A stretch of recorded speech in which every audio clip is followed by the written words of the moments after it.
Bonsoir Bernard Aubril. Bonsoir à TV Lisieux. Merci. Alors vous avez organisé votre deuxième café débat sur le thème de la sécurité au patio. Alors quel bilan faites-vous de la soirée ? Bien d'abord, je m'aperçois que ça sensibilise un nombre important de gens parce qu'il y a une cinquantaine de Lexoviens qui sont là présents ce soir. C'est à peu près le même nombre que samedi dernier pour le premier café débat sur le thème du centre-ville.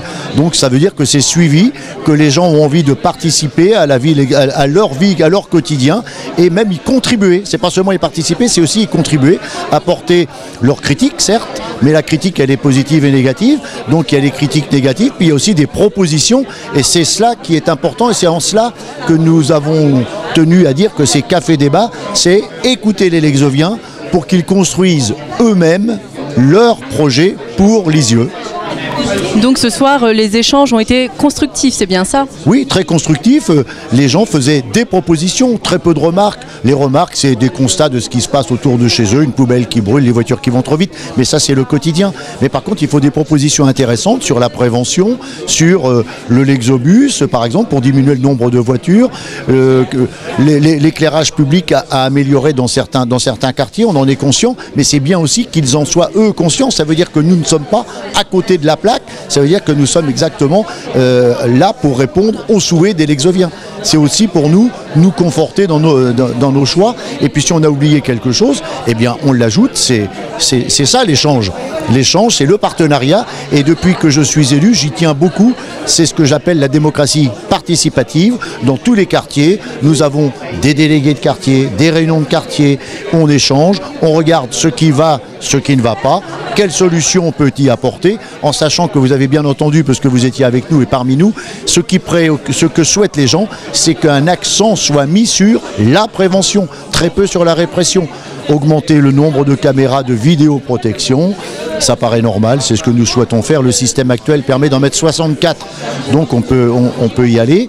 Et puis également conforter, préserver l'effectif actuel de la police nationale, parce que il y a la prévention, mais la présence policière compte aussi. Et donc nous ne pouvons pas dissocier l'un de l'autre, et c'est ce à quoi nous devons travailler.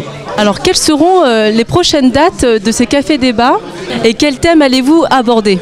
Alors le troisième café débat, c'est donc le 30 janvier au bar El Sol, avenue Victor Hugo, c'est sur le thème de l'animation.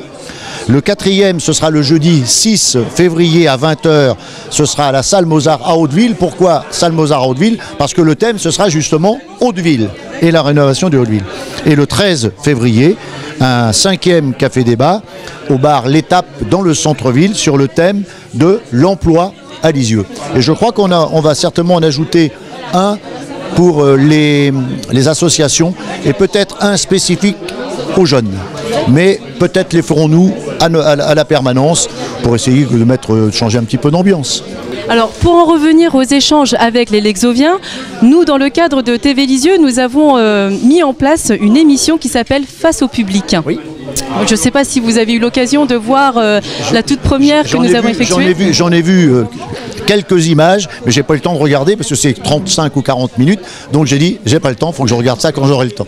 Donc je voulais savoir si vous souhaitez participer en fait à cette émission. Alors nous avons Laurent Sodini qui passera la semaine prochaine, Benjamin Piel la semaine suivante, et on voulait savoir si vous souhaitez participer pour répondre aussi aux questions des Lexoviens qui n'ont pas pu se déplacer ce soir et qui ne pourront pas non plus se dépasser peut-être aux autres dates parce qu'ils travaillent aussi éventuellement. Alors tout simplement, tout d'abord, je vous félicite d'avoir pris l'initiative d'organiser une telle émission, si on peut appeler ça émission, et bien entendu, non seulement je le souhaite, mais je le veux, parce que la démocratie, c'est traitement de chacun des candidats à égalité.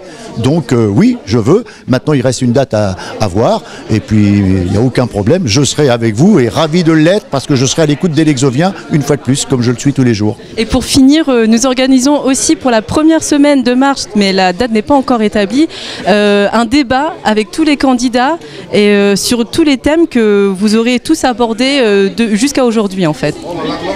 Tous les candidats, tous ensemble. Oui. Et ils acceptent. Oui, alors. Je suis pas sûr qu'ils acceptent, mais s'ils acceptent. On a eu 3 réponses. Mais à condition qu'il n'en manque pas un. Voilà. Donc nous, on a déjà demandé.